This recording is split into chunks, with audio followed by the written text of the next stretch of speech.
consistency, of course. Baylor setting the standard 40-0. No one has reached that since Baylor. 1995 UConn, what a run. 35-0. In 02, 39-0. 39-0. 39-0 again.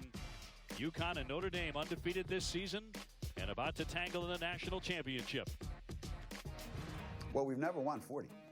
Every other undefeated season has been something else and L. It's never been done at Notre Dame, so to be able to do that, and as a senior, it would be everything. To go 40-0, it would mean a lot. I think that, you know, everyone's always chasing the perfection, and that's what it would be. And Notre Dame's chasing the same thing. It would mean a lot to our program. It would mean a lot to these seniors, what they've been through, this whole team. It's exciting for us to kind of have that, hopefully that part in history. Perfect and perfection, that's hard, you know, and we're just trying to have fun and win.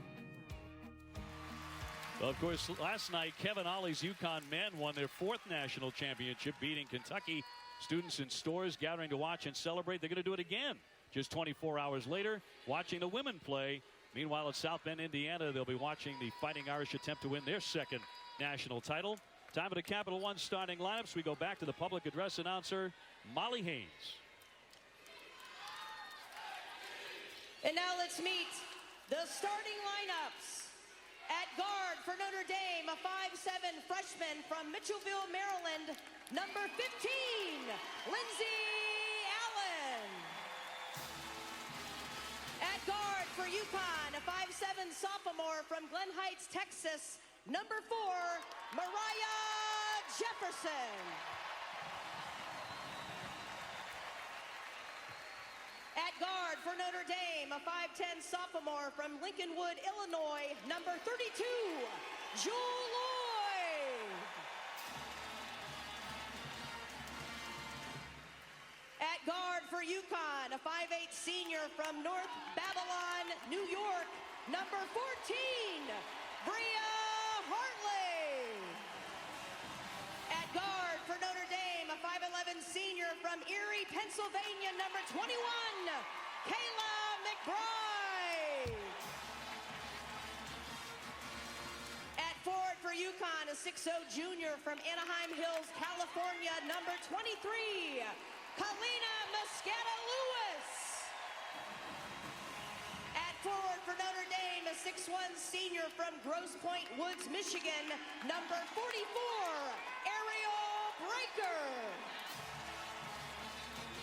At forward for UConn, a 6'4" sophomore from Syracuse, New York, number 30, Brianna Stewart. At forward for Notre Dame, a 6'3" freshman from Fishers, Indiana, number 12, Taya Reimer. And at center for UConn, a 6'5" senior from Port Jervis, New York, number 31, Stephanie Dolson. And introducing the head coaches for Notre Dame, Muffet McGraw. And for UConn, Gino Auriemma.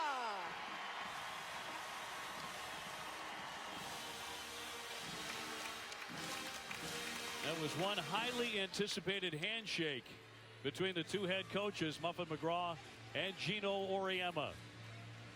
Let's bring in a great Holly Ronan. Holly, you'll be working the sidelines. Notre Dame played admirably without their team leader, Natalie Ochanwa, in the semifinals. Well, that's right. She's their team captain, their emotional leader, and Natalie Ochanwa actually is who they're playing for right now. They have stepped up in her absence. She went down with a left ACL injury in their last game in the Elite Eight against Baylor. She was only down for a few moments, and despite her personal agony, she popped up and encouraged her teammates to finish their business, and they have. Here at the Final Four in their first game without her, they stepped up well. Two young players, Taya Reimer, a freshman, and Markeisha Wright, combined for 21 points and 14 rebounds. But tonight, they must be better defensively. In that last game against Maryland, at times the post players got to the rim too easily. Tonight, with UConn having two of the best in the country in Stephanie Dolson and Brianna Stewart, they've got to step up for their fallen leader, Ochanwa, once again. All right, Holly, thank you very much. Time to play the last college basketball game of the season. And what a perfect way to bring the curtain down. UConn and Notre Dame for the national championship.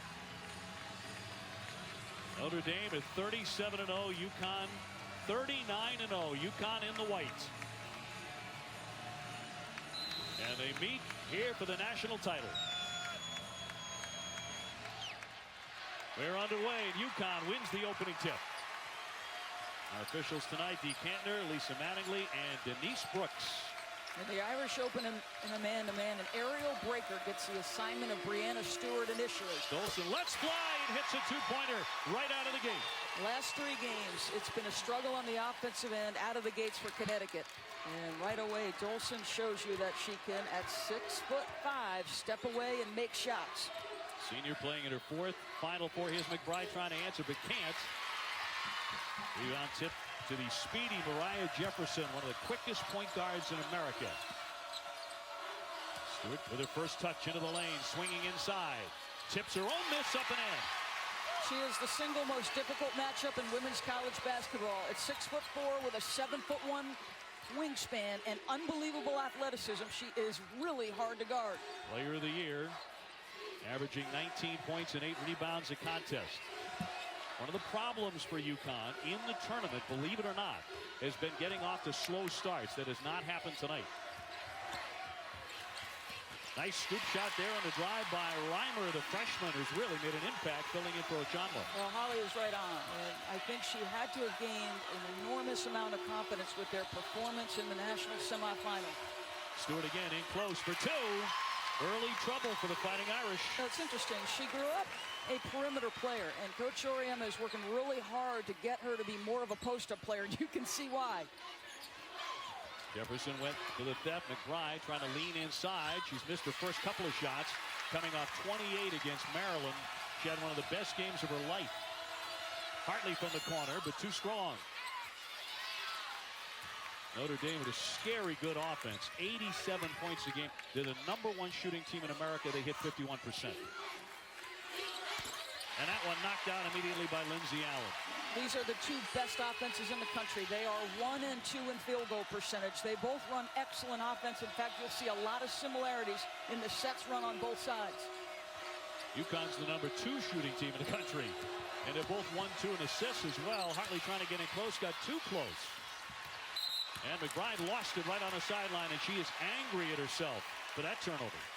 Well, watch Brianna Stewart, who at 6'4", it doesn't matter how many you come at her with. She's strong enough, she's athletic enough to play through and be able to make those kinds of plays. Just named Associated Press Player of the Year, the Naismith Trophy winner as well. She had a great Final Four last year. That's where she became a star. And a whistle here.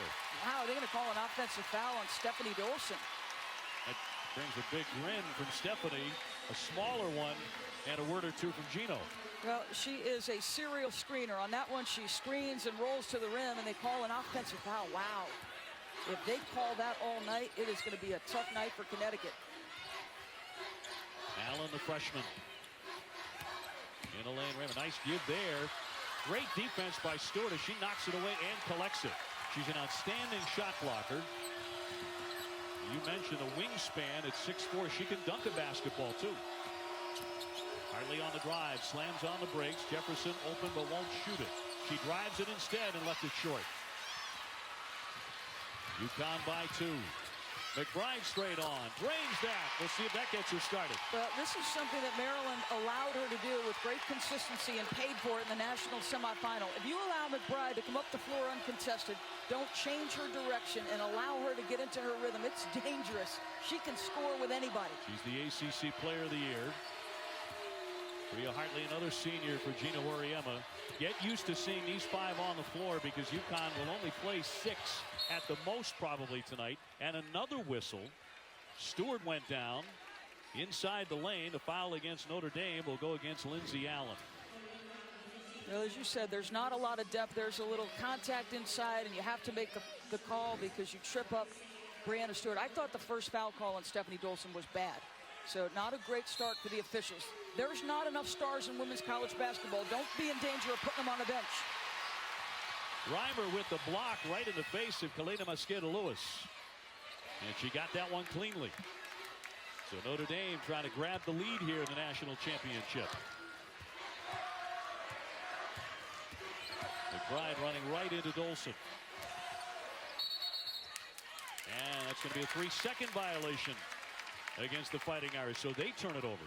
Well, interestingly, both teams opened man-to-man, but both teams in yesterday's practice and this morning set their offenses against zone defense. So it'll be interesting to see, are there any changes made defensively on either side?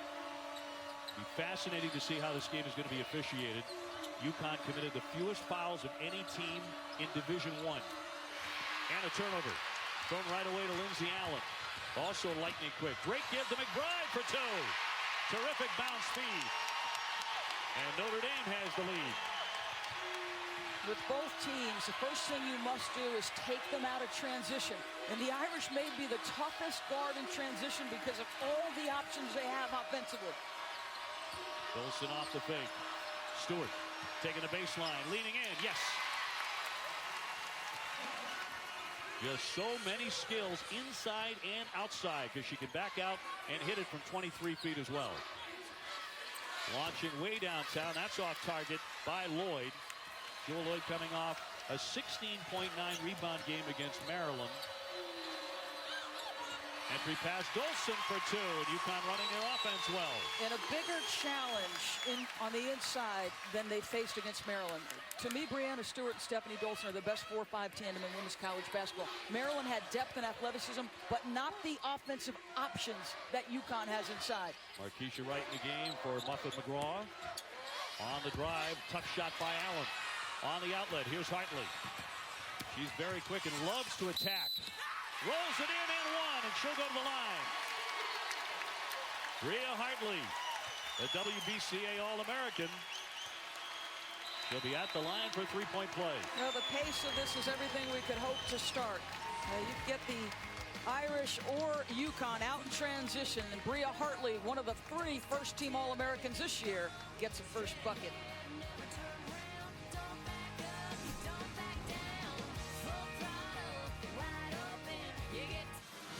Gino Auriemma's Huskies out in front on Notre Dame 12-8. Great Philadelphia ties really for both of these head coaches. Muffet McGraw as well. Go back to the early days in Philly, and it's actually Muffet from Chester, Pennsylvania. Gino from Norristown, Pennsylvania. Look at that early haircut. I mean, it's right out of American Hustle for Gino. Remember that scene where John Travolta has got that blow dryer and he's working really hard on his hair? It looks a little really like hard. that. Yep. 6-0 spurt here for UConn. The last 49 seconds. No 3-point play for Hartley. The foul win against Jewel Lloyd. Well, interestingly, in the man-to-man for UConn, Mariah Jefferson is guarding McBride. Lloyd couldn't get it off the window. Jefferson to push the tempo, and now she'll back it out and wait for her teammates. And for Dolson to come back into the play.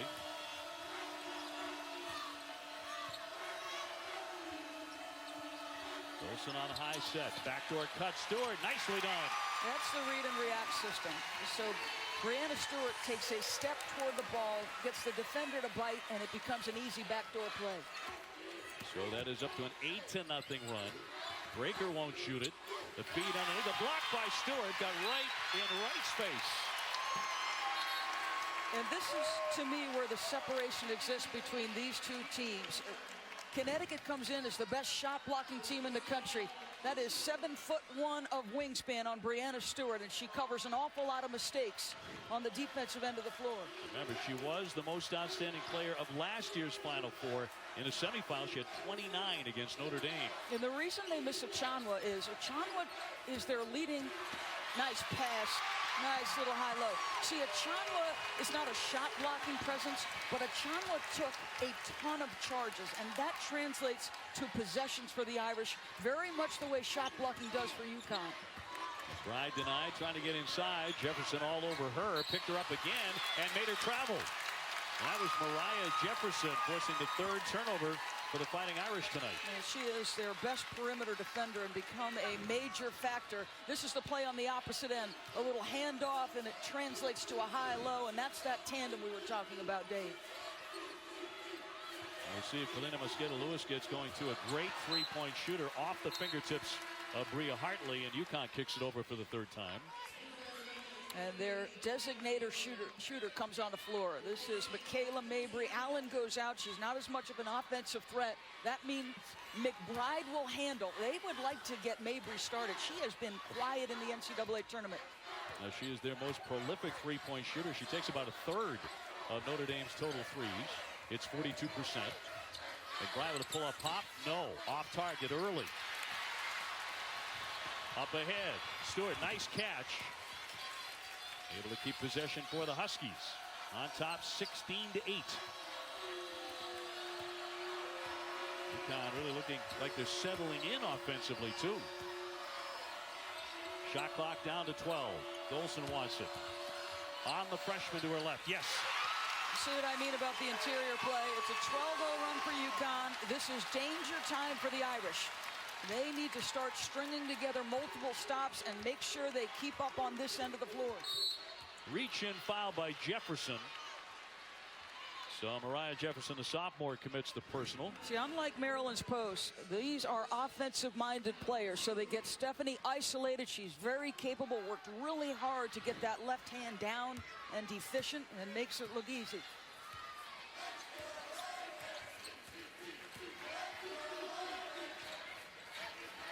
Reimer handing off to McBride. Having trouble getting off a good-looking shot, but the freshman front rims it. And looking a little more nervous than she did in the national semifinal against Maryland. And she had a very solid game. 30 minutes, 9 points, 5 rebounds. Stewart. Selena Mosqueda-Lewis off the window. And the offense is flowing for Gina Auriemma. Timeout Notre Dame. The Huskies building a 28 lead here in the first half. Who goes into any season saying, yo, we're going to win 40 in a row? I mean, that's unrealistic. To go 40-0, it would mean a lot. I think that, everyone's always chasing the perfection. It's exciting for us to kind of have that, hopefully that part in history. I think we're ready and we're excited to play. Well, they are one win away from 40-0. Well, I really believe that if he gets this national title, I really should say when, because it is a matter of when for Gino Auriemma. To me, he's the best coach in women's college basketball. I think you have to start putting him in the same category, and we're a long way from that. I know the game's not over. You can see what happened versus Stanford in the first 14 minutes versus their start tonight, just so much better. But you really have to start considering him in the category of Phil Jackson and John Wooden in his respective sport. Let's check in with Holly Rowe. During that last timeout, Notre Dame coach Muffet McGraw tried to calm her team. She told Kayla McBride, you're trying to do too much with the ball. Like we saw just there, she throws it away. She also told freshman Taya Reimer down low, take your shot, quit hesitating. She wants them to calm down, run their offense, get our shots. The bounce here for Jefferson, entry there for Stewart, and right now they can't be stopped. They better start guarding the post. That's 9 for 10 between Stewart and Dolson, and they've got 18 of their points on the interior. Stewart has 10. Difficult catch, nicely done by Jewel Lloyd for 2. I think she's got to be more assertive in this basketball game. Relieve some pressure, make some shots so McBride can settle in a little bit. Right now it's got to be Notre Dame's worst nightmare, the start that Stewart and Dolson have gotten off to. Exactly what they did not want to have happen, up 22-10. And the Irish can't handle them in the man, so they go to their zone. Hartley can't hit the three. Stewart up for a big rebound. Wow, how about that board? The reach, the hands, and now the three won't go. Comes to Kalina Mosqueda-Lewis for 2. Dolson got knocked down, and she's in some pain. Stephanie Dolson, the All-American, slow to rise. And needing some help from her teammates. She makes an extraordinary play on the offensive rebound to just tip it so her team can get a hold of it, but she goes down hard. Let's see if she stays in the game. Yes, very hard there. She is going to hang in. That's when you're hoping you have a bigger backyard to cushion that blow, because that was a very difficult fall. Lloyd blocked by Dolson. And now a whistle. And a personal foul here on Dolson with 10:01 to go in the opening half. 24-10. They're actually going to get Bria Hartley for that personal. So Lloyd to the line, a very good foul shooter at 81%. As a team, Notre Dame hit 76%. Well, Thursday at 5. The Frozen Four getting underway in Philadelphia. Union and Boston College facing off in the national semifinals on ESPN2 and watch ESPN. Lloyd had a career-high 31 in Notre Dame's victory back in January against Maryland, so she can be very explosive. She is an elite level athlete. I think as much as Muffet addressed the offensive end in the last huddle, according to Holly, they make the changes here. They push up into pressure, take a little bit of time off the clock. They've got to make UConn work on this end. Dolson back to Mosqueda Lewis. Too strong. Guess who again? Stewart almost followed it in with a left hand. Left wide open on the other side of the iron. She's going to make 1 or 2 plays a game that only she can make. McBride with a nice dribble drive and 2 points. See if that settles her down, Dave. And she has admitted to nerves in big games. Certainly didn't play that way against Maryland in the semifinal with 28 points. She had 19 in the first half. 2-3 zone by the Irish. Hartley wants a 3. Not there. She's cold out of the gate. Lloyd with a spin. Tough shot. Tried to follow the miss and draws the foul. So she will be to the line. You know, Kayla McBride and Jewel Lloyd have got to do the bulk of scoring. And so they run a little screen and roll. The help is not on time. They don't change direction on her. And she goes right to the rim. Number 2 on Hartley. And Kia Stokes getting set to check in, the 6'3" junior for Gino Auriemma. And that's about where the bench stops. It's exactly where it stops. Nakia Stokes is an exceptional shot blocker and rebounder. They lose a little bit on the offensive end. She is not the passer or facilitator that Stephanie Dolson is. It's Dolson who comes down, not Hartley, who has the 2 fouls. 24-15. So since they made this switch, they've strung together a couple of stops. Let's see if it continues here for Notre Dame. Good communication in that zone by McBride and Allen.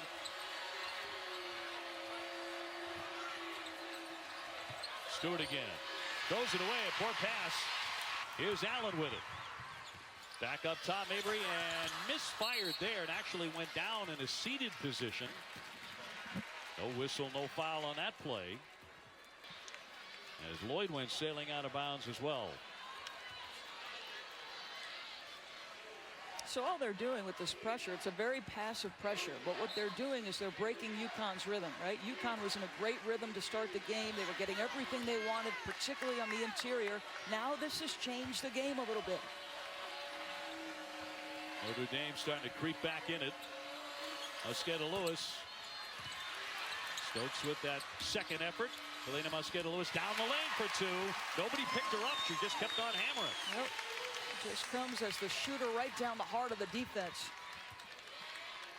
So back up to 11 for the Huskies. Mabry out beyond the 3 will drive it. The teardrop. Yes. Well, she can do that too. She had some big games earlier. 18 against Boston College. And there's Kalina on target. Last year, the #1 3-point shooter in America. And a first-team All-American last season and the most dangerous shooter in the country. Boy, quickly 9 points for her.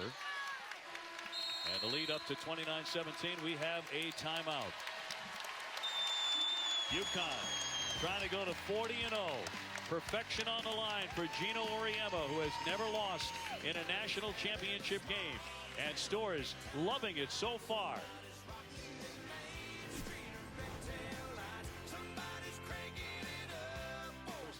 Moments ago, Holly Rowe. Well, Coach, you came out and went to that zone. What effect did you think that had? Not as much as I would have liked. You know, we really got off to a bad start. Certainly not the way we wanted to. We're not getting a body on Stewart. We got to find her a little bit better. And I mean, she's crashing the glass, and we are not boxing out. So offensively, we got to relax, breathe a little bit, and run some stuff. We're trying to do a little too much with the ball. Thank you. Well, as a freshman, Brianna Stewart was the most outstanding player in this exact setting, and she's gotten off to another terrific start. She's 5 for 8. And she's the single most dangerous chess piece on the board. And generally, when you give Gino Auriemma that piece, he's going to win a national title. And you said it, Dave. This is a player who is able to score inside, to score out, to make up for mistakes on the defensive end. And she looks pretty confident and comfortable. Seems like the bigger the game, the better she's going to be. You mentioned Mabry coming into the ball game, and they need her to hit some threes, missing there. Allen back from Mabry, another one. Got a great look that time and knocked it down. I really think she's got to be a shot maker tonight. Yes, you've got the tandem of Lloyd and McBride, but Connecticut, generally speaking, does a terrific job with an opponent's top scorers. Somebody else has got to help.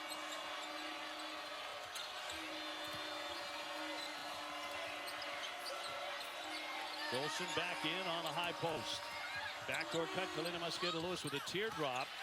Knocked right back to Notre Dame, and Lindsey Allen cutting into the lead slowly here. Down by 9 in the national title. Allen denied there. Right back out top, and they'll set it up. The Irish in their 4th consecutive Final Four in a championship game for the 3rd time in 4 years. Allen with a misfire. Tipped out of play, will stay on this end. Off of UConn. And McBride will return now for the Irish. Notre Dame missing outstanding production by Natalie Ochanwa in this tournament. She was averaging 21 points, 10 rebounds a game. To me, she provided so much of the edge that they played with. Out with that torn ACL, suffered in the Elite 8. But such a heart and soul leader as well. Wright will swing it. Wright again turns and fires. Too strong.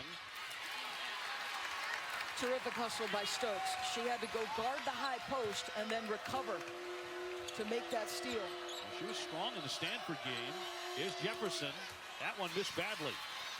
Although Gino Auriemma wants her to shoot. He likes her shot. And she hits them. Here's McBride. Got it, a three-pointer. Yeah, but he didn't want her to shoot that shot. And that, to me, is as bad as a turnover. And look at the turnaround. And the Irish crowd is loving it. Because McBride, all of a sudden, is settled into this ball game. And that can be trouble. She is 4 out of 7. Yeah. And they've cut the lead to 6. Jefferson, it's Stewart to answer off the feed from Jefferson. And Dolson set the screen and took a really good shot. She's got the wind knocked out of her right now. She can barely breathe as she's coming up the floor. Does get back into the play on the defensive end. 31-23.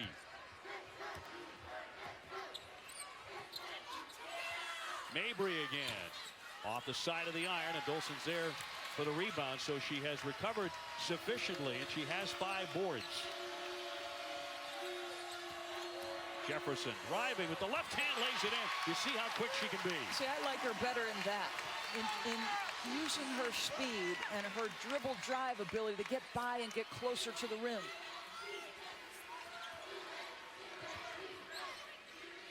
Markeisha Wright. Mabry again. They're really trying to get her free for those threes every time. Here's a long distance shot that rattles in. That's a 2-pointer. She had been so quiet in the NCAA tournament, and this is a player who had been so productive and so crucial to their success all year. We've been waiting for her to show up. She has 7 points tonight in the national championship here in the first half. Dolson in close to that right hand off the window. They just dominated. Their interior post game, the points in the paint, is just dominant right now. She has 10 points. It's really been Stewart and Dolson. They have been terrific on the interior. That pass somehow got ahead to Stewart. She fired and hit it. Off balance, leaning away from the iron. A broken play, and she made it anyway. And Breanna Stewart has 14. She's stronger, she's sharper. Look at her. Doesn't get bothered because of the strip steal, stays with it, plays through contact, and will go to the rim. Nice. Foul on Markeisha Wright, her first. Stewart also a very good foul shooter, 78%. UConn as a team hits 76%. So does Notre Dame. No accident, great free throw shooting teams win the national championship. Although she misses that. When Stewart plays at this level, every coach in America just goes, uh-oh, that's trouble. Been said all over America the last couple of years. Lloyd with a hard drive. And before the shot, she takes a hit with 3:53 to go in the first half, and UConn up by a dozen. Mosqueda Lewis with the personal.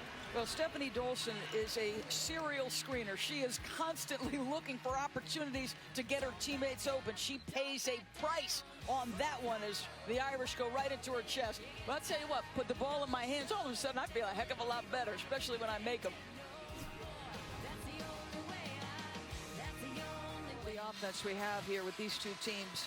Connecticut does a great job of lifting their offense, so they clear space at the rim. And why not? When you have somebody that's 6'4" with the length and reach of Breanna Stewart, and the skill, mind you, who can get at the rim and be creative and score in all kinds of traffic, what a good idea. And this, to me, is where Natalie Achanwa's presence is really missed.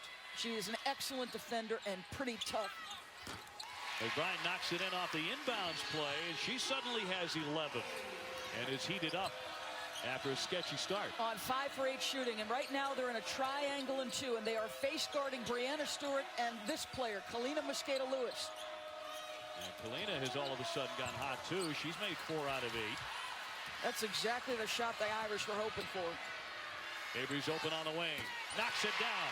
So Jefferson now has done that twice, taken poor shots, and it's led to baskets on the opposite end. And she's opening a door here for Notre Dame. And a really good job switching defenses by Muffet McGraw to the triangle and 2. Avery, some shooter, just got knocked down.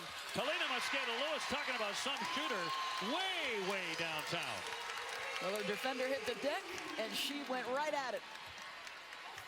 She has 12. So the stars are shining for both teams at the moment. A little brighter for the Huskies.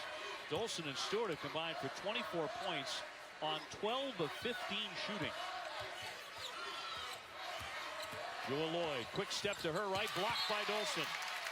Stephanie Dolson had a great game against Texas A&M, where she blocked 8 shots, a career high. This woman is as good a teammate as you can find in college basketball. Comes over, uses both the right and the left as a shot blocker.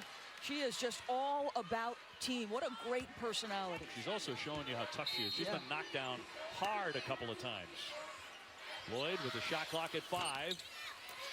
Rebound by Dolson, knocked out of her hands. Breaker got it on the baseline. Nearly threw it away. Jefferson hits the deck. Here's a big scramble, a tie-up. Notre Dame has the arrow. Does it feel like on the 50-50 balls, Connecticut's faster to it, at least right now? A step quicker. Yep. And leading by 10.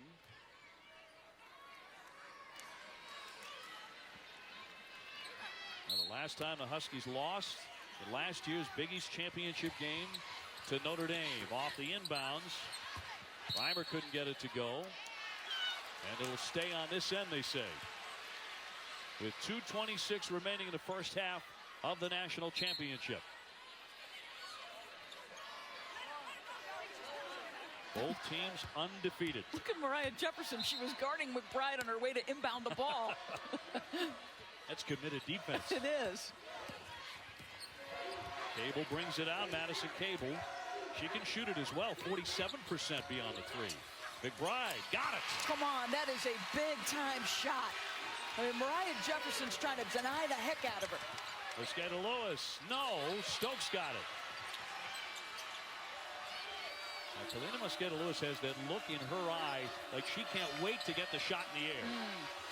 She knows she is cooking. Jefferson lost the dribble. And now we'll set it up for Gina Oriema. 1:47 to go in the first half. Dolson's had a hot first half too. Stokes got it. 2 points for her. Another assist, by the way. That's 5 for Stephanie Dolson. See what I mean about her teammate skills? Great facilitator, great screener, just does everything she can to put her teammates in a great position. She also has 6 rebounds and 10 points. Quite a half for the senior in her swan song.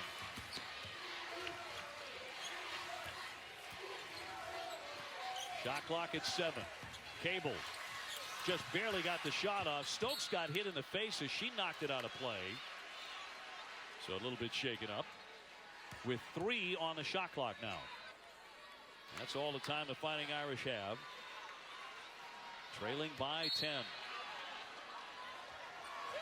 McBride to put it in. Lloyd, yes, hit a three. Big-time athlete right there. And that's not her specialty. The large percentage of her shots come in the mid-range or at the rim. She does not take a lot of those. Connecticut is shooting 57% in the half. Notre Dame is showing you why they're undefeated, though. The way they have bounced back. No question. And they're sticking in this triangle and two, just trying to keep Connecticut off balance. Great feed for Stokes, and a foul from behind by Reimer. The freshman picks it up. Well, McBride is likely to be a top 3 pick in the draft. Jefferson's doing a heck of a job. Look at how many defenders come over to help, and she steps back and makes a jumper. Girl can play. And then this is the other part of the dynamic tandem. How about that? No time on the clock, defender in your grill, and she still drills it. McBride with 13. Foul in against Reimer, her first. So Stokes to shoot. She makes 76% at the line. 42 seconds before halftime. And coming up on the Northwestern Mutual halftime report, a first half breakdown and more on the art of perfection, a word we have heard a ton about the last several days. Dave, I think you could make a case. As good as the 3 first-team All-Americans are on the University of Connecticut, first team this year, Kia Stokes and Mariah Jefferson taking the step forward that they took has been crucial to Connecticut's ability to advance here unbeaten. If they don't take that step, they're not here. Particularly Jefferson, who's only a sophomore at 5'7", and an honorable mention All-America. Here's Lloyd straight on. Got it, a three-pointer. What a huge shot. Huge. She gets 1 to go. It's amazing. As Gino uses the timeout, why not use it or lose it here? 22 seconds before the half, and here comes Notre Dame.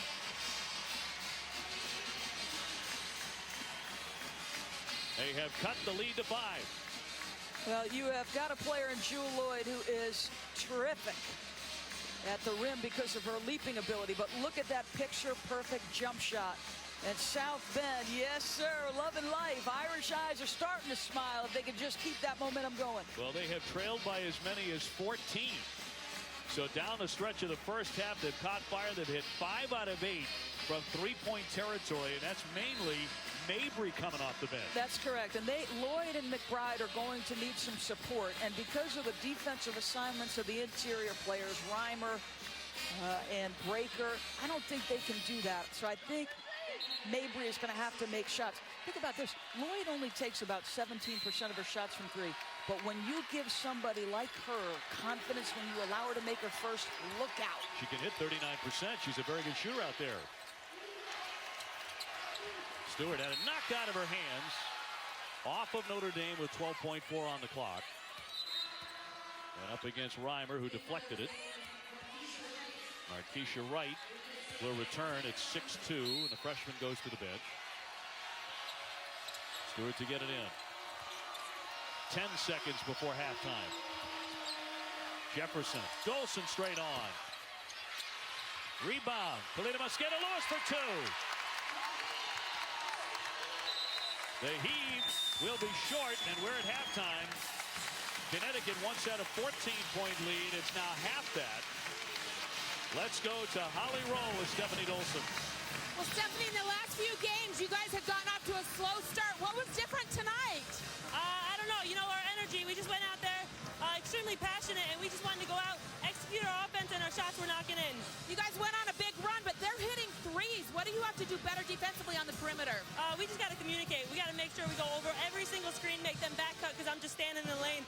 And we just got to make sure we put a ton of pressure on all their guards. Thank you. Thank you.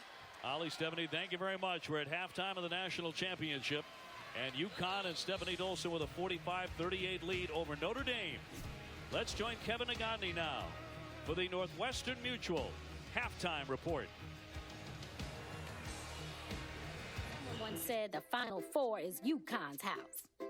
Oh yeah, it was this kid. The Final Four is UConn's house. Well, she was right.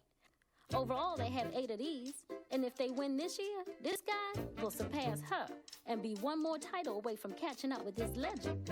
How does he keep doing it? He'll tell you that it's about the players. It doesn't seem fair. Who else has a 6'5" center whose triple-doubles include assists?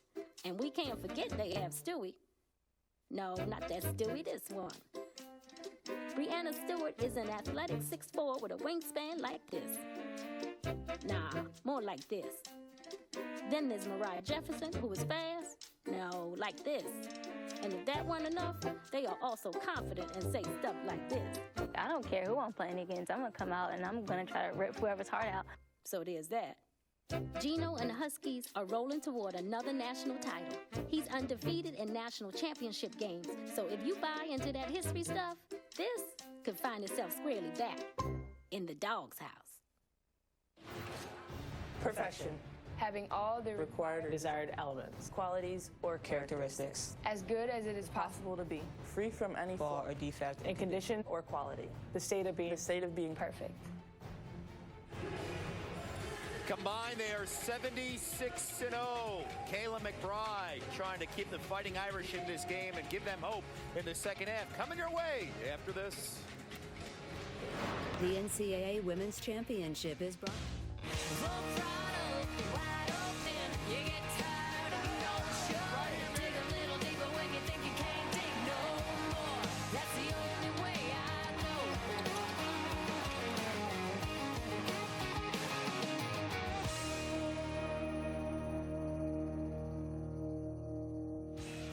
Welcome back to the NCAA Women's Championship presented by Capital One. The UConn men won a national championship last night. The UConn women are 20 minutes away from winning this one. Moments ago, Holly Rowe with Kayla McBride of Notre Dame. Well, Kayla, it seemed like it took a while for your offense to settle down in that first half. What finally got you guys rolling? Well, I think we just got back to our motion offense. We started sharing the ball, getting normal shots that we normally take. I feel like we were pressing a little bit in the beginning, but we finally settled in. How did it help for Michaela Mabry to come in and start hitting those threes? Well, she's doing it all year. I think she's the best sixth man in the country at this point. That's what she does. She shoots, and when she came and hit those threes, it was big for us. Thank you. Yep. Well, she really caught fire about 4 or 5 minutes in after kind of a sketchy start, but nobody on the Notre Dame side can slow down the front court for the UConn Huskies. Well, it was going to be a bigger challenge than Maryland's interior players because they have excellent offensive options at the 3, 4, and 5 positions. And on the other side of things, boy, you could see what the challenge is. You get the defender sealed high, and then an easy opportunity at the rim. Dolson gets it sealed, Stewart gets it sealed, and you could make the case that at these 3 positions, they are the 3 best players in the country. Now, Kalina Mosqueda-Lewis really came on and shot it. 14 points for her. Brianna Stewart with 14. Dolson, 10 points, 6 rebounds, 5 assists, and 3 blocks. UConn begins the second half of the ball. Kalina Mosqueda-Lewis with an easy 2. They're just going to keep working those 3 positions until the Irish prove that they can stop them. And again, you hate to harp on it, but Natalie Achanwa being out is exactly what they are missing right now. That toughness, that a player who had been to 3 straight Final Fours. The third foul by Bria Hartley, who as the seniors had a very tough final to this point. 1 for 5, and now the 3 personals. 1 for 5 shooting it. McBride loses the dribble. Reimer trying to get around Stewart. Tied up. Kalina Mosqueda-Lewis just ripped it out of her hands. Jefferson. Dolson off the fake. See if Hartley gets going. The jumper on the way. Can't sink it. She's cold tonight. Once again, Kalina Mosqueda-Lewis crashes and gets it out of there. When they were struggling against BYU, in fact, they trailed later against BYU 17 minutes in the second half than they ever have in a game this season, and it was exactly that. Her offensive rebounding that got them started. Dolson wide open, got a great look, but off the back of the iron. Lloyd, great feed for the freshman and 2. Reimer right there, but a terrific pass. That's exactly what Kara Lawson was talking about at the half. UConn's defense is too good. If you force Notre Dame to play in a half court, it's going to be a long night. If you can get a dynamic athlete out in transition in space where maybe UConn's not matched up, you're going to be better off. Reach-in foul stops the clock. They're going to get Ariel Breaker for the personal. You have got a rising superstar in the women's game who's got capable handle and a willing passer, delivers it perfectly to Taya Reimer. The more they're in transition, the better off, and now you get some support off the bench with Mabry. Mabry had a really big first half for the Fighting Irish. She really saved them with 10 points. She's been a big shot maker all season long. It's already better than a season average of 9.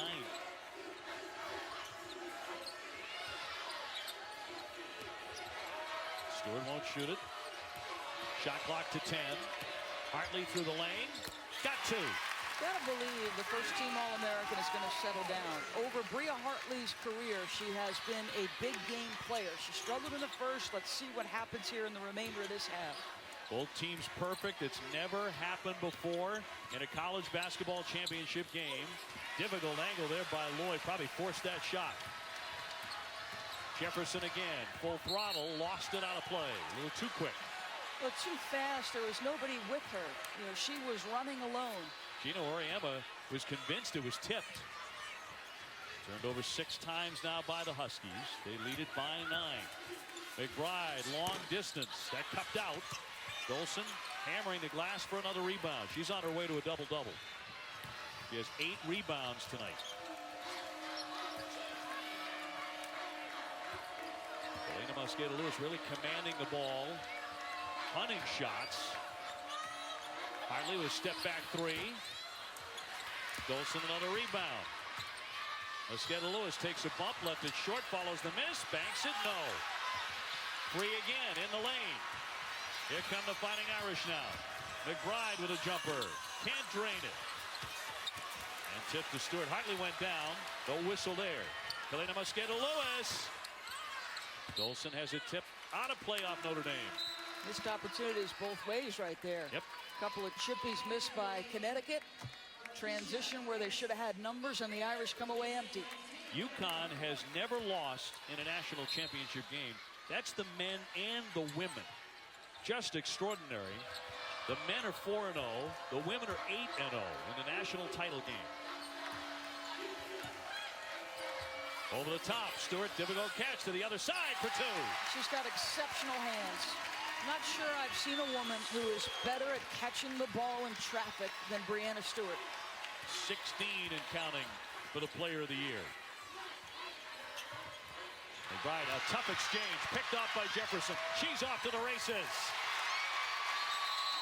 Timeout, Notre Dame.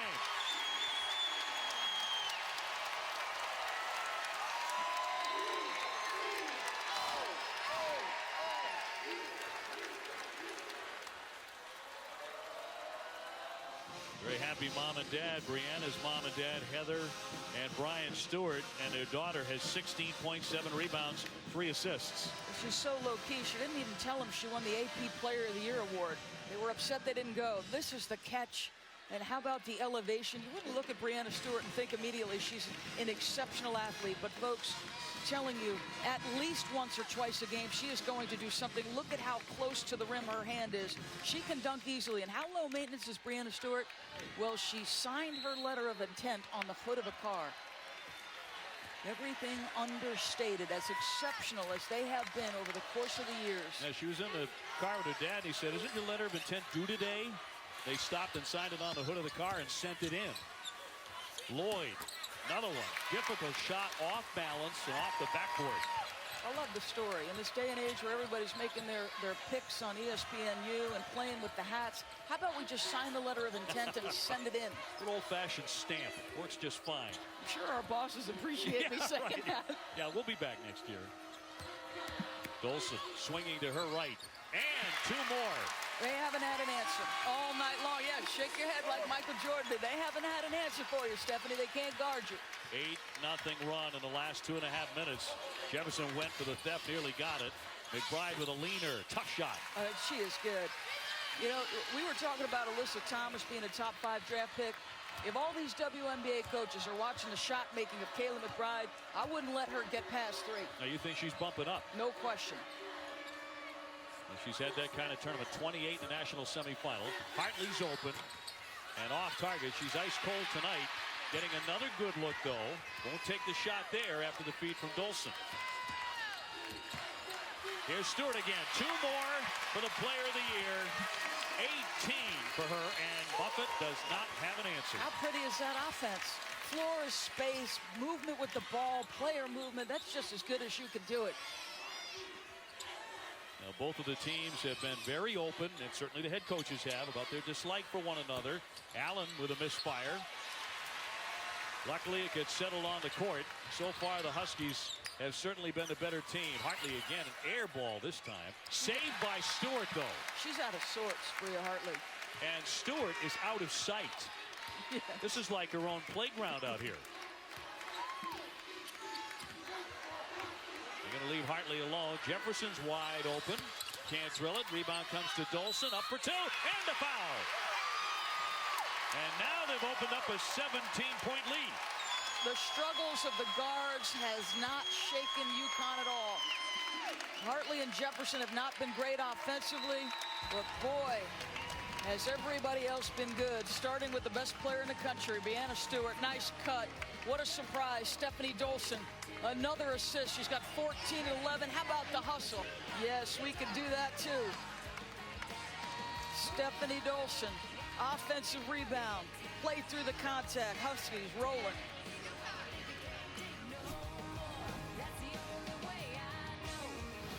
UConn leads Notre Dame thanks to the play of Stephanie Dolson, their senior center. Nobody has more fun than Stephanie Dolson on and off the court.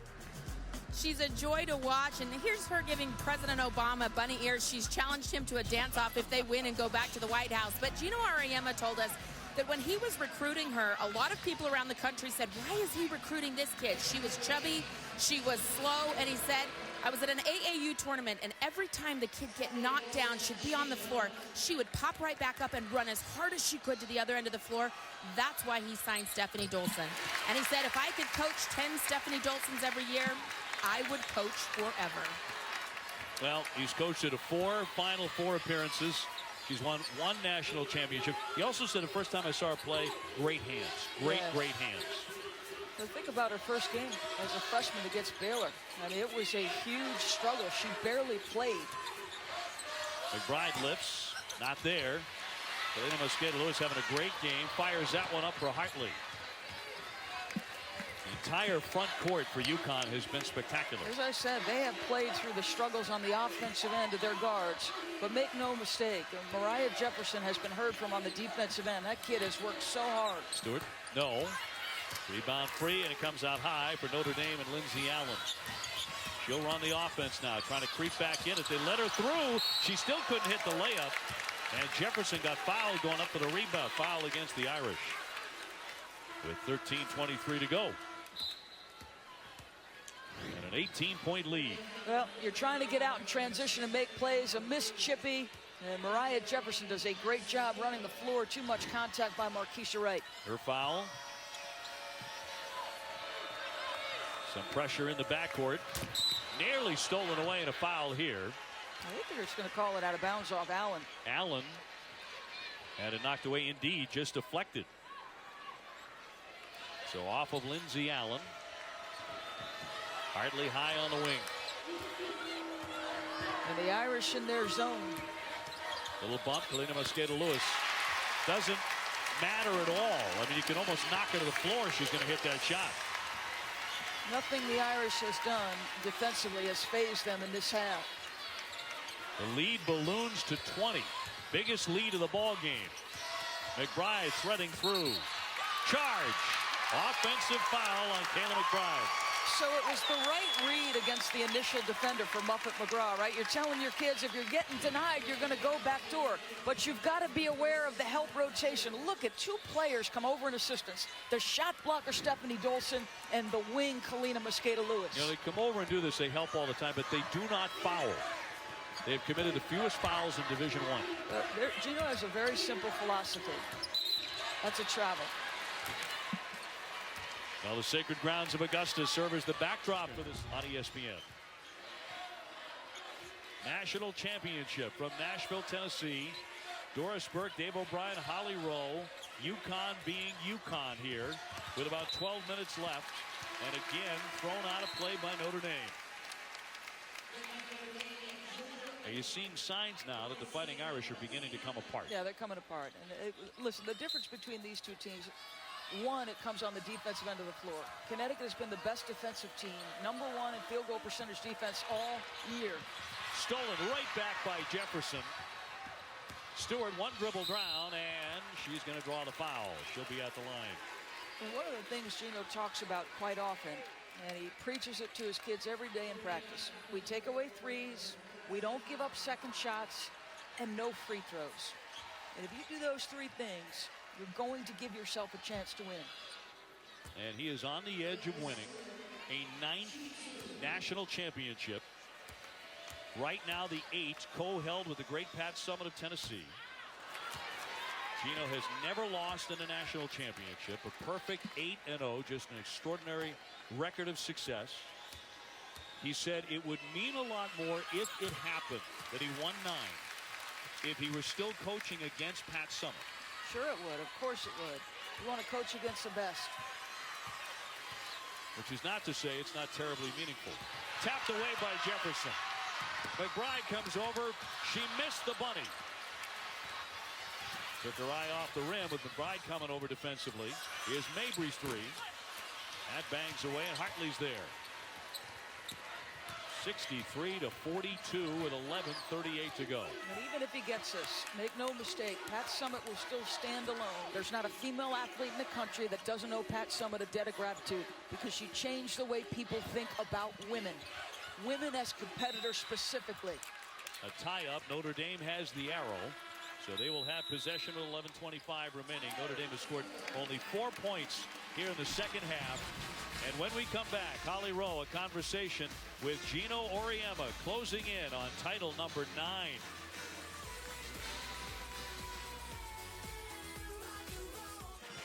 One of the 2 UConn bands have been working overtime in national championships lately. UConn with a big lead here. Let's go to Auriemma. Well, Coach Auriemma, what went through your mind in the first few minutes of this game when Stewie's making shots, Kalina's making shots? Well, we felt like we would be able to score if we just kept the ball moving and spread them out a little bit. You know, we have a lot of offensive weapons. Sometimes we don't take advantage of all of them, but the key to any game is getting off to a good start, especially this particular game and championship game. It just kind of gives you the confidence to keep pushing forward. You're 11 and 25 seconds from history, Coach. What are the details you're going to ask your team to focus on in this stretch? The next 4 minutes between now and the next TV timeout, that's about as far as we're thinking right now. Thank you. You're welcome. Well, his attention to detail is legendary. The first half, concentrating on those initial moments, they got off to a 22-8 start. The second half, an 18-4 start. This is the first time in the NCAA tournament, at least in the last 3 rounds, that they did that on the offensive end. Their defense anchored them and got them to this position. McBride working on a shorter Jefferson, a step back. They'll get a second effort here thanks to Madison Cable. Under 11 to go in a national championship. UConn looking for sweep of the men's and women's titles. Here's Cable. That went into the corner, tried to save it around the back, but saved it right to Dolson. Of course, it's been done before. UConn did it in 2004, winning both. Rebecca Okafor leading the men, Diana Taurasi leading the women. What an amazing job done by Coach Ali and the men. His first NCAA tournament, he wins the whole thing. Please, as good a man as there is in college basketball. Notre Dame tips it out, 10:24 to go. Shot clock's at 6 here. Imagine how gracefully Kevin Ollie replaces the legend Jim Calhoun. Very few guys have 3 national titles. You got to step in and replace him, and he's your mentor. Leaner there by Hartley. She fires it out of play with shot clock winding down. Stokes is going to come back on. It's been a very, very hard night for Hartley. Well, they're going to play big. You come in with Kia Stokes. Hartley 2 for 10 shooting. So your dominant interior just got a little bit bigger. Well, this match is the biggest lead so far for UConn tonight at 21.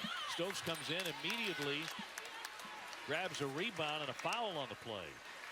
And that'll go against Notre Dame with 10:07 on the clock. They'll get aerial breaker for that one, her 3rd. How about this young woman? She goes home this summer, Kia Stokes, and hears all kinds of chirping from friends and people in Iowa. Oh, you're not good enough to play. You're not good enough to do this and that. You should transfer. Kid sticks with it and becomes a major factor off the bench for this team. Especially rebounding, and no basket there. It's going to be a foul. So erase that hoop by Stewart. That's about the only way to stop her tonight. Yes, illegal screen by Kalina Mosqueda-Lewis. Be her second. She's rubbing that elbow, remember. It's the elbow that she injured against Stanford very early in the season in November. And she missed about 5 weeks. She also missed several games because of mono. Breaker in the lane, hits it. A rare, easy basket for Notre Dame. Maybe Kalina Mosqueda-Lewis is rubbing that elbow in anticipation of a shot on this end. I wouldn't be surprised. She shot the ball very, very well tonight, 8 out of 16.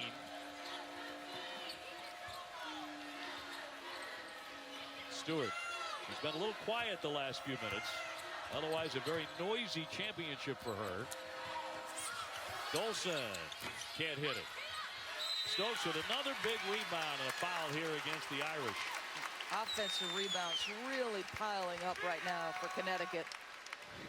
And they just pursue the basketball. They've got their big lineup. So you've got size all over the floor. You end up with McBride trying to deal with Kia Stokes. She's given up several inches. McBride second. Yeah, she commits a foul. So Stokes to shoot. You talked about the difference that she made coming off the bench. Had some big games. 18 rebounds against Temple, 13 against Oregon.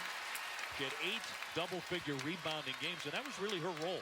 Yeah, she's been in Gino Auriemma's doghouse because he values practice performance as much as he does game performance. So if you're not going all out and practicing at 100%, he's not going to play you. And her motor wasn't up to his standards. Approaching 9 minutes left here. And thrown away by Notre Dame. And they just don't have the time to do that. Not with a score like this, 64-44. Let's remember the Muppets team in all 5 games of the NCAA tournament put 84 points on the board. And look at what the Huskies defense and their mistakes have done. Probably the thing that should be talked about a lot more for Gino Auriemma's team, their defense, holding opponents to 31% shooting and 47 points a game, does not get talked about enough because of all the offensive stars like Breanna Stewart and Stephanie Dolson and Kalina Mosqueda-Lewis. That one won't roll in for Stokes. I think it's why they won 8 championships and why they're looking like they're going to walk out of here with number 9. Lloyd with the right-hand shot. That won't drop. Stewart went to save it. It is deflected off of Notre Dame. Stewart's so active on the loose ball. She has saved several tonight. Well, she also had to learn to play at the pace that Chris Daly and Gino Auriemma wanted her to play at. You know, she's so gifted. In high school, you dominate. They want her constantly moving. Hartley will be brought back on in a moment by Gino Auriemma. Huskies 37-4 in the NCAA tournament when playing as the defending national champ. McBride wants to attack into the lane and draws the foul. McBride leading the way for the Irish with 15. Well, make sure you catch the Frozen Four's second semifinal when North Dakota and Minnesota meet in Philadelphia Thursday at 8:30 Eastern on ESPN2. And you can follow every championship at NCAA.com, the official online home for all 89 NCAA championships. Foul went against Stephanie Dolson, her second. And number 1 for McBride, who makes 88%. It's the only time she's been able to really get going here. Jefferson has done an extraordinary job on her defensively. She'll take a break, but only time McBride has really gotten loose and uncontested for looks like this or getting herself to the free throw line is out in transition. There's an outside shot that 3 different Huskies could wind up with a double-double in this game. Stolen away by Cable. She jumps out in front. And a foul by Stewart as she went for the block. 7:59 remaining. Number 1 on Stewart. UConn, as we take a timeout, looking very comfortable in the national title game. The men win the national championship. And now doing it with the women. In 2004, they made history, winning both the men's and women's titles.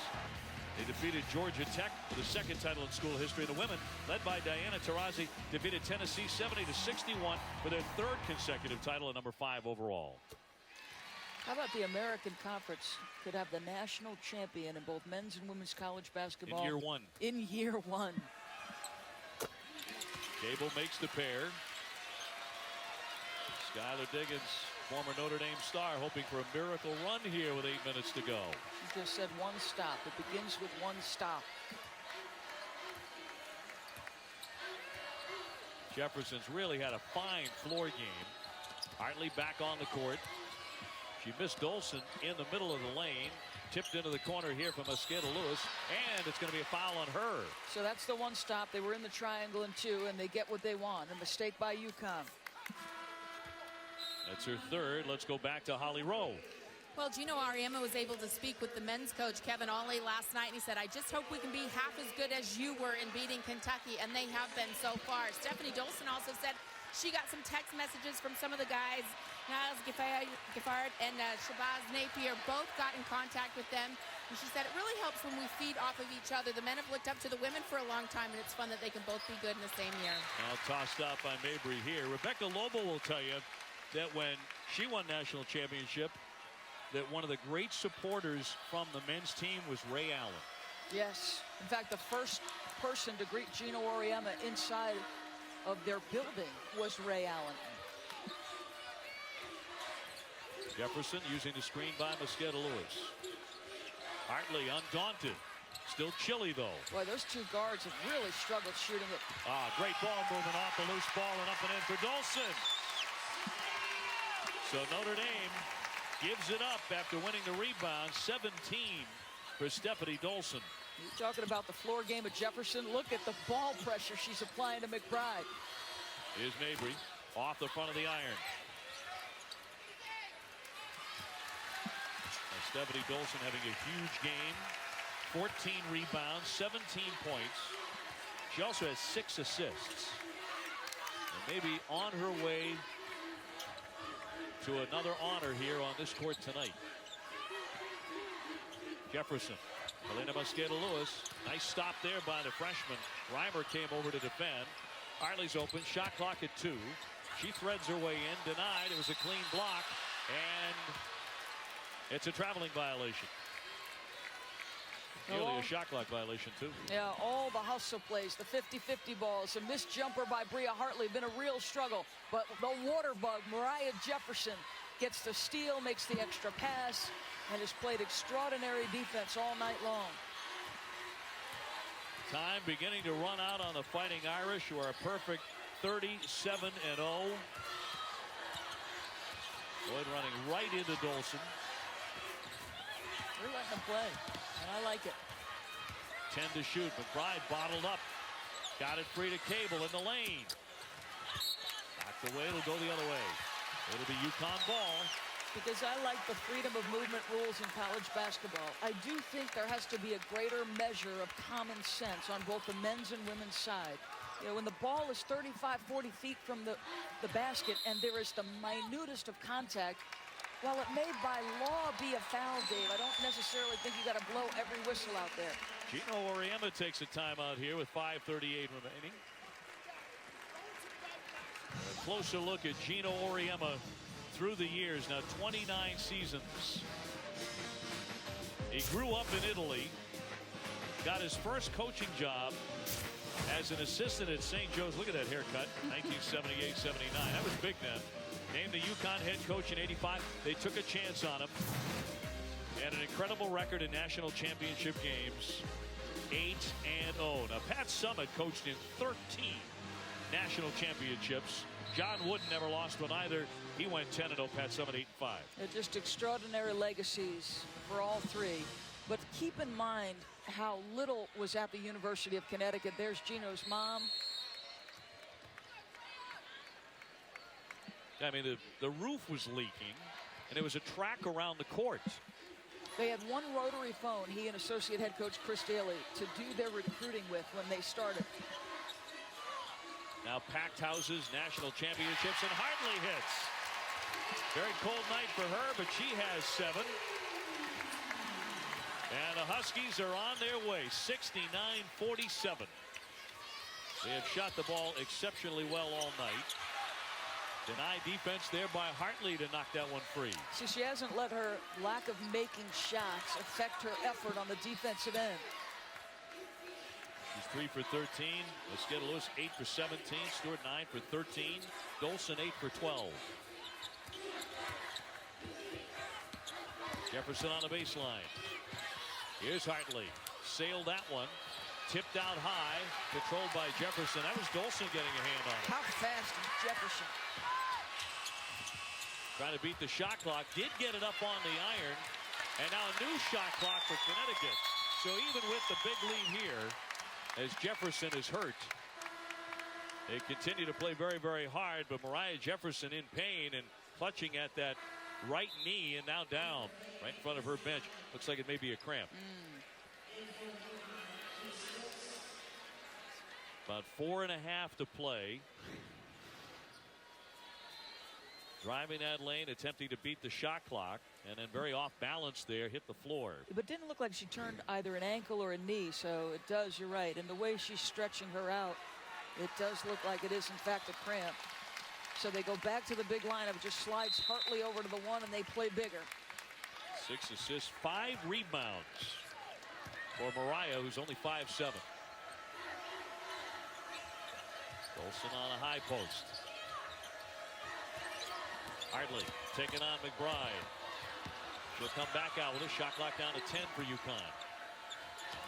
Elena Mosqueda-Lewis fires.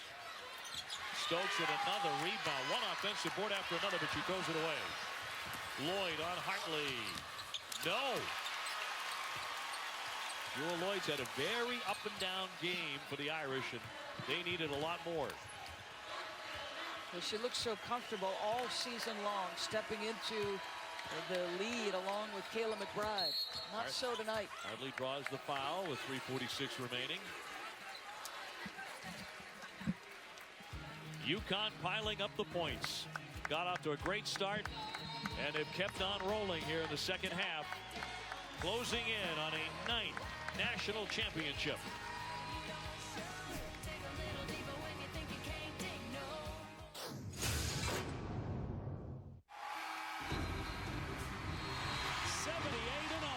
Connecticut has won the national championship again. To be put in the same light as those other teams, it would be a huge honor for us. I try as hard as anybody that's ever lived to try to have that perfect season. 7th undefeated regular season in school history. To be undefeated and win a national championship, it just adds to excitement. If we play our A game, nobody's going to beat us. They brought the A game tonight here in Nashville, Tennessee, with a 69-47 lead. Stephanie Dolson certainly has 17 points, 15 rebounds, and 7 assists. Keep in mind, every game that's played for this team, every single game is the Super Bowl for every team they face. Well, Gino Auriemma made, I think, a fascinating statement. He's made many of them in the last 48 hours, but he posed that question: is UConn the new Tennessee and Notre Dame the new Connecticut? Not yet. I think the score would indicate that is right on. Tough drive there on the baseline, and well done by Jewel Lloyd, but again, only her 4th make of the night. 4 out of 15. Just has not been enough for the star for the Fighting Irish.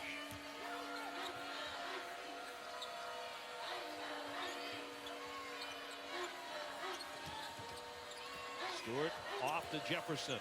He's back from cramping up moments ago. Shot clock to 5. Elena Mosqueda-Lewis, no. Jefferson hustling for the rebound. But out it goes. Out she went, right into her own bench. Still looks like she's cramping just slightly. Look at her gait, a little bit different than it typically is. And why not? That young woman has worked so hard all night long on the defensive end of the floor, running her team. Reimer getting bottled up in the lane. Back out from McBride, casting a long one, and she hits a 3. And she's had a very representative game with 19. No question about it. But you know what Mariah Jefferson has done? She's made a top 3 pick good pass. She's made a top 3 pick work for every basket she has gotten. And that's all you can ask as Stewie gets another one. Brianna Stewart with 21 points. Also strong on the glass with 9 rebounds and 4 assists. They give into the middle of the lane. And right now with Reimer making the basket, Notre Dame just content to trade hoops. You know, we were saying all year long that Notre Dame and Connecticut were far and away the best teams in the country, and there was a wide margin between them. Well, there's a wide margin between 1 and 2, obviously. Big smile from the senior Hartley. Haven't seen many of those from her tonight. But she does have 12 points. And under 2 minutes remaining, McBride shovels it up there. 4 times now, Connecticut has completed an undefeated season as national champ. They're about to do it again in 95, 2002, 2009, and 2010. And here in 2014, a minute 51 away from doing it again. And I would have to disagree with Muffet on one thing, because I think she made a veiled reference to Gino Auriemma in a comment, and Kevin Nagandi touched on this in the pregame when she said yesterday there's a lot of rhetoric back and forth, and she said that when we lost Pat Summitt, we lost class at the top of the game, and I would disagree. I would say Gino Auriemma conducts himself with class. Does he poke and does he prod? You bet he does. No question. There's gamesmanship. These two Philly people are great competitors and great coaches, but I happen to think he does it with a tremendous amount of class. Well, I would agree wholeheartedly, especially with the dealings, and you and I have dealt with him more than anybody on a national network level, certainly over the years, time and time again, covering all of his games. And he's been nothing but an immensely charming individual and a spectacular coach. You want to know why the University of Connecticut is about to step into air that only they will occupy in women's college basketball? I would tell every coach in the country to go watch them practice on a daily basis, because they win championships because of the small habits they establish every single day. Coaches, if you want your team to look like UConn, I'd go to Storrs and take a visit. Storrs is the college basketball center of the universe for men and women. The entry pat knocked away by Lloyd. A block there and a Stewart shot as she goes skipping out of play. And there's a closer look at Storrs, and that is championship city right there. Gamble Pavilion ready to party again for the second straight night. Just incredible. It's going to be a good time in town. Shot clock to 2. Dolson fires it, got it off in time, but could not hit the shot. 1:14 to go. UConn in command, as they are time and time again in national championships.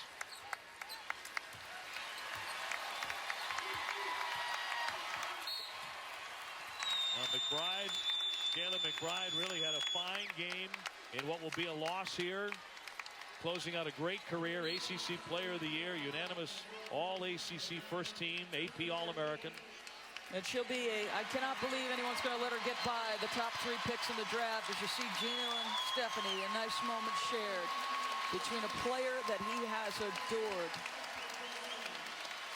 Coming out of the game for the last time in a UConn uniform, 17 points, 16 rebounds, 7 assists. That was a tour de force performance by Stephanie Dolson. Just as good a kid and as good a teammate as there is in college basketball. And this is how you want your seniors to go out, and she is overcome. Oh, what a wonderful moment there. You saw her hug Chris Daly, the great assistant, longtime assistant to Gino. She's had such a hand in building this program.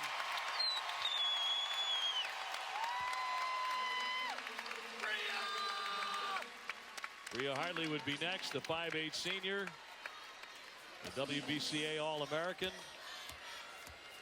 1 minute to go, Stokes at the line. And Hartley is coming out for the last time for Gino. She had a tough night in many respects, 4 for 15, but she goes out a champion again. 11 points in the second half.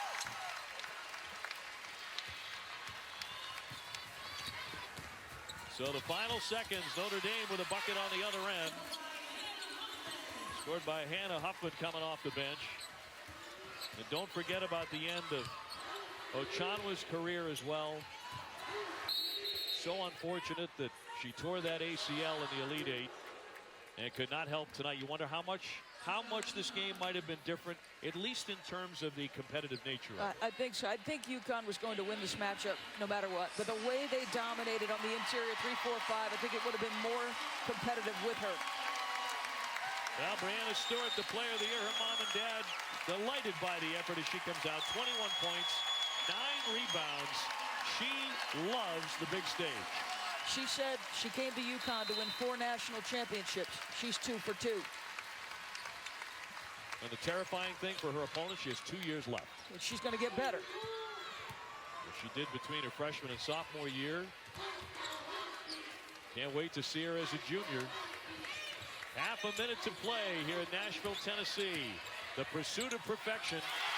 We knew it would leave one team at the end of the night undefeated, and that is again going to be the UConn Huskies, who will be 40-0 in about 20 seconds. They will equal Brittany Griner's Baylor team that went 40-0 a couple of years ago. But for Gino Auriemma, he's about to win a 9th national championship. 17 seconds away from history. McBride hits the bench. Her parents in tears, but certainly her mom is. She finishes with 21. Picked off by Huffman. Can't lay that one in. A loose ball in the corner. 10 seconds to go. It's another perfect ending for UConn. The 2014 national champions for an unprecedented 9th time. UConn sweeps the men's and women's finals for the 2nd time. And once again, Storrs, Connecticut is the center of the college basketball universe. UConn finishes a perfect 40-0. Their pursuit of perfection is complete. Complete domination. They got off to the start they hadn't been able to in the last 3 games. But when the stage was the brightest and the stakes were the highest, the Huskies had everything they needed. 79-58, the final score. They got out in front 22-8 in the initial minutes of the game. Notre Dame was able to cut it, but never really got close. And then Muffin McGraw could not hold them back in the second half. They got out of the second half gate 18-4, and this game was over. The difference between these two teams, the defensive end of the floor.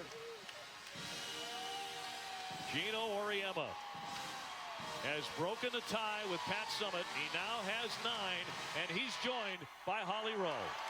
Well, Coach Auriemma, what is it that you're able to do to make something so very difficult look so easy year after year?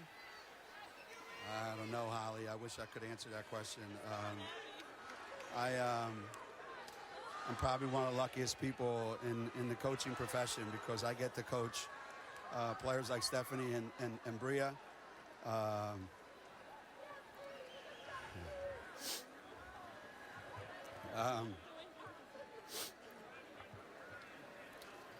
Yeah, I get to coach guys like that, and that's why we can do what we do.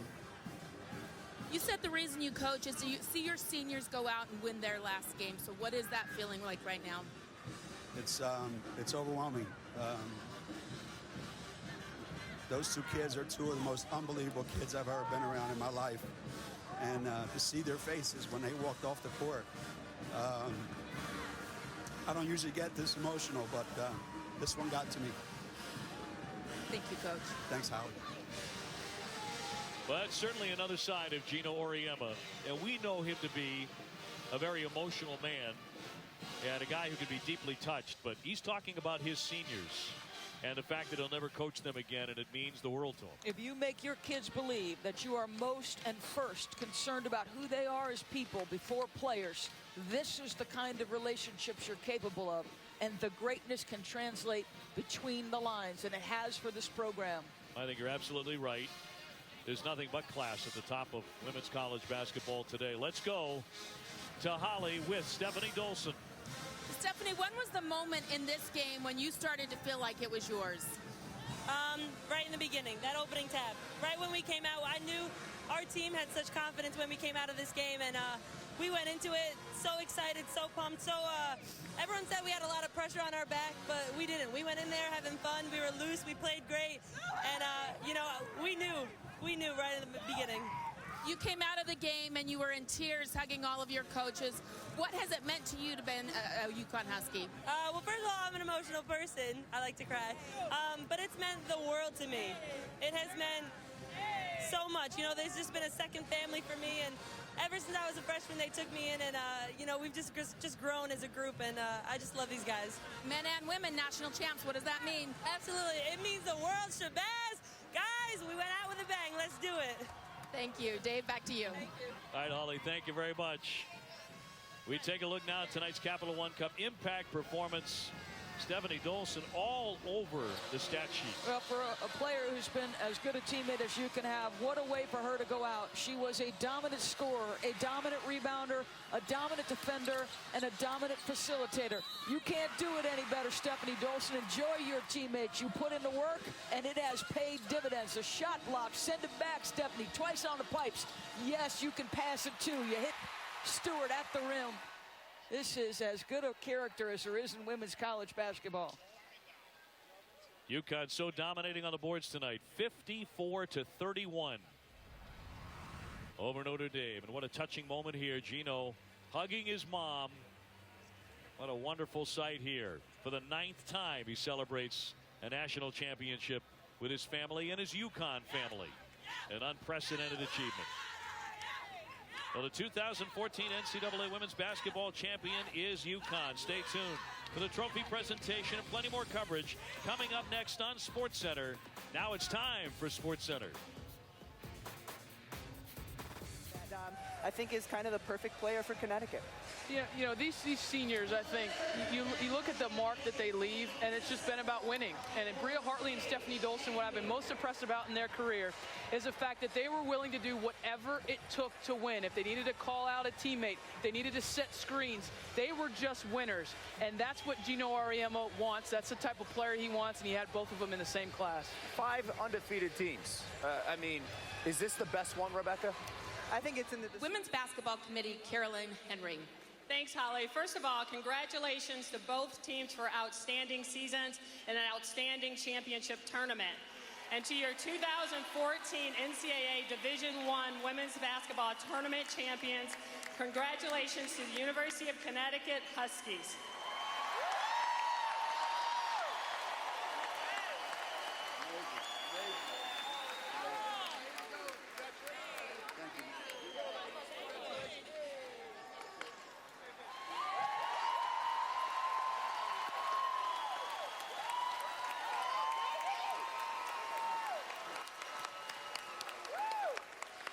Well, Coach Auriemma, you've used your program and where you live as rare air. What was it that this team did to stay in the rare air this season? Well, you know, you just don't know how college kids are going to play and on the biggest stage. You don't know how the pressure of the game or the hype of this particular game with 2 undefeated teams. And you just cross your fingers and hope that they play up to their ability. So I couldn't be more proud of what we did and the way we played the entire 40 minutes. We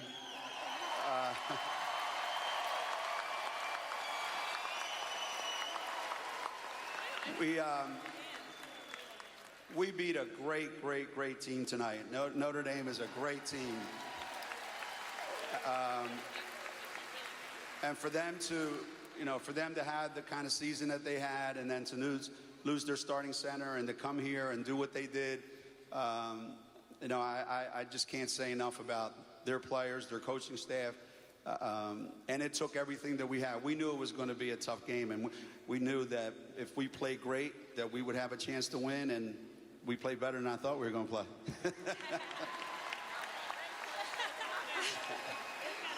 There was a minute left in this game and something happened out on the court and you were furious, screaming at your players despite the big lead. What is it about your standard of excellence that's different than everyone else's? I don't think it's anything different than anyone else. Obviously we have some great players and great kids, but the whole thing is I never want my players to look bad. So when they do dumb stuff out on the floor, I feel bad for them. So when they do like really dumb stuff, and I don't want people sitting in the stands going, I thought that kid was really good.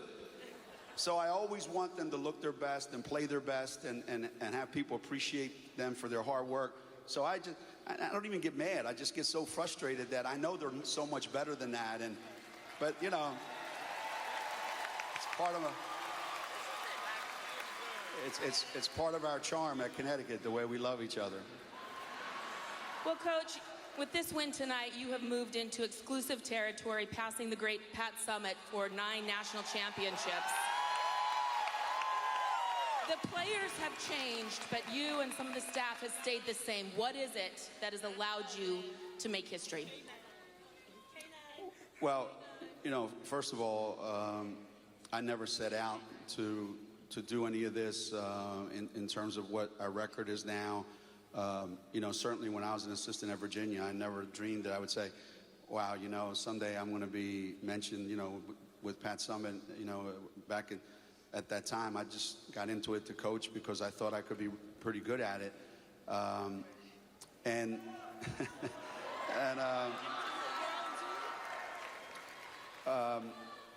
we're able, God, we're so fortunate to work at UConn because from our board of trustees to our president, Susan Herbst, our athletic director, Ward Manuel, and to everybody, every single person that works at UConn, we work at this every day, 365 days a year to win a national championship. And I couldn't be more proud right now. After what happened last night with our guys, I couldn't be more proud to be part of UConn basketball. Thank you. Thank you. And now we would like to present the most outstanding player of this Women's National Championship game, Breanna Stewart.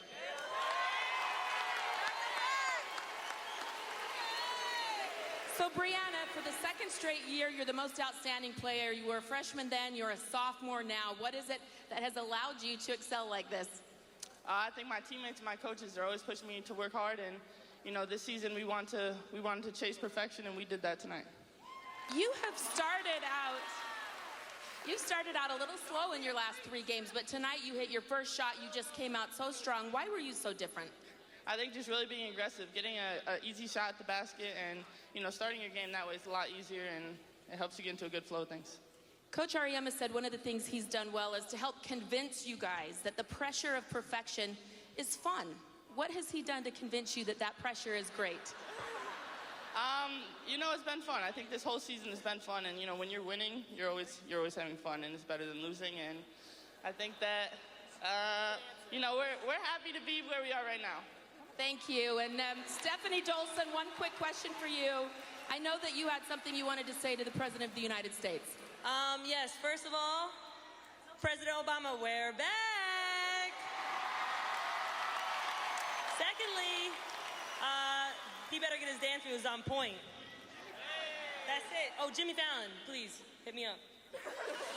Thank you very much. I present your 2014 national champions, the Huskies.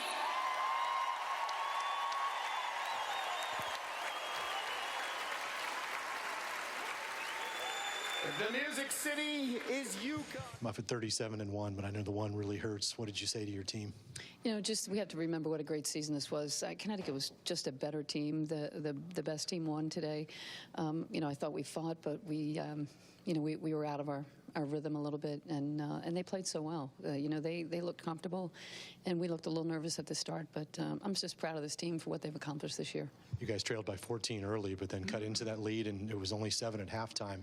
What happened in the second half when it sort of got away? Yeah, they didn't sub. I thought that was the difference. Their 5 were really good, and if we thought if we could have them go to their bench, we'd have a chance, and that's when we made our run.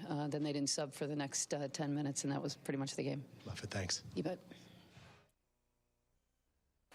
Number 9, it's different.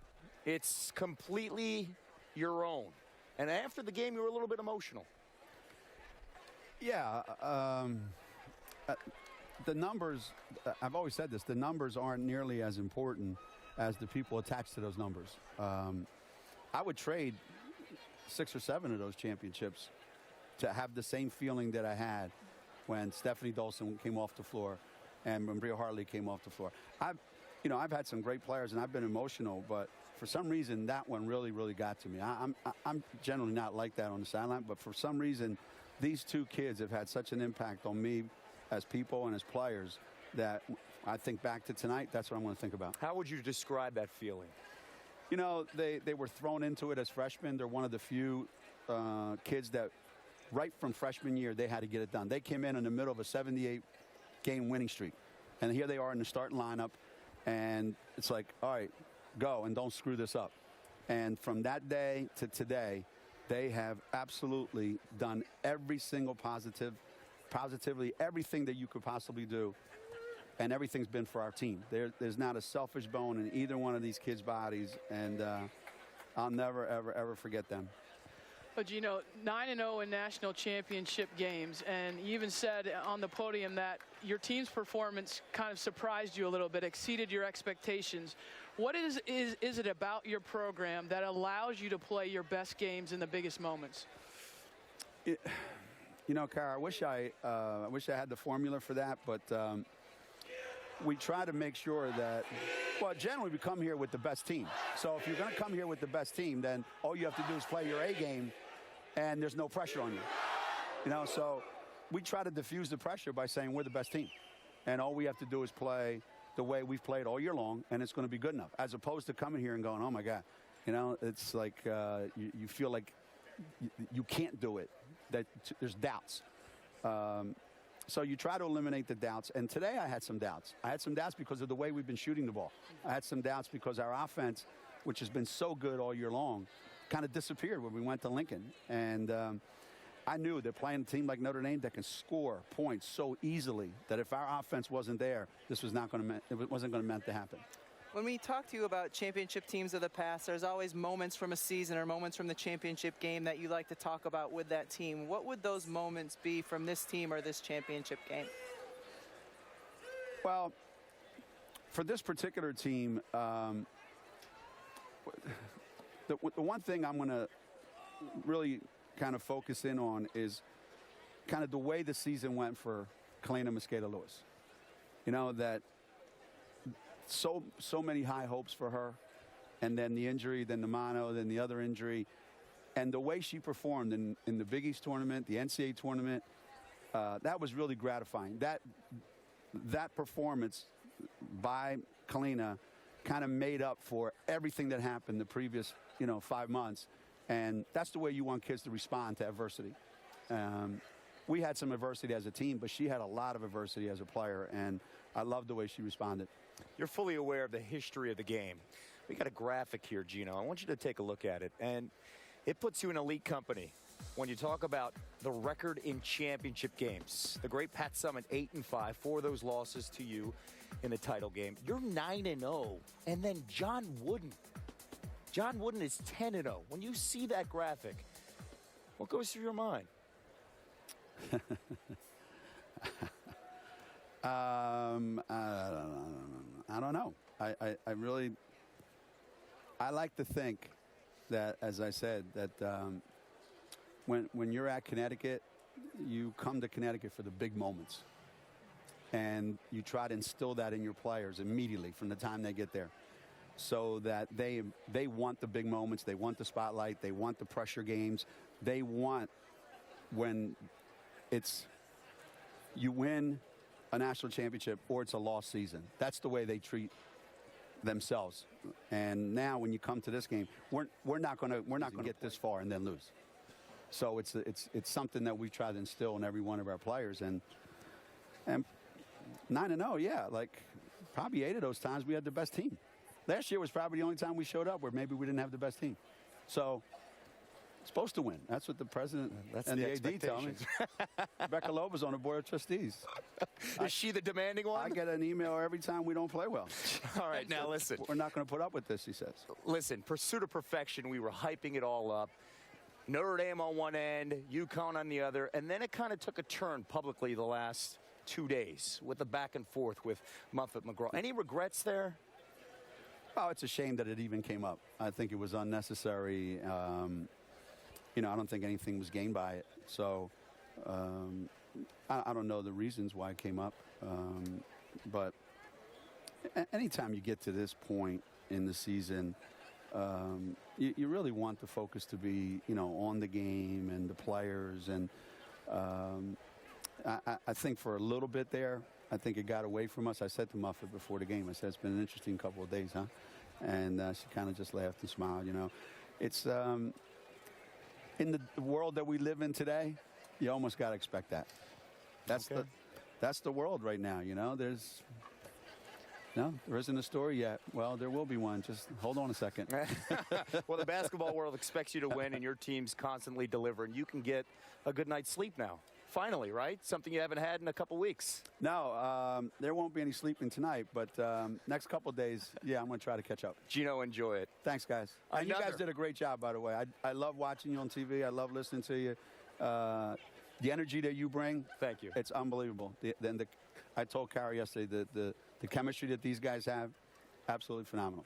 We just need your spirit with the Phillies moving forward. Gino Auriemma, his 9th national championship. Another perfect season. Number 5 for them as they finish 40-0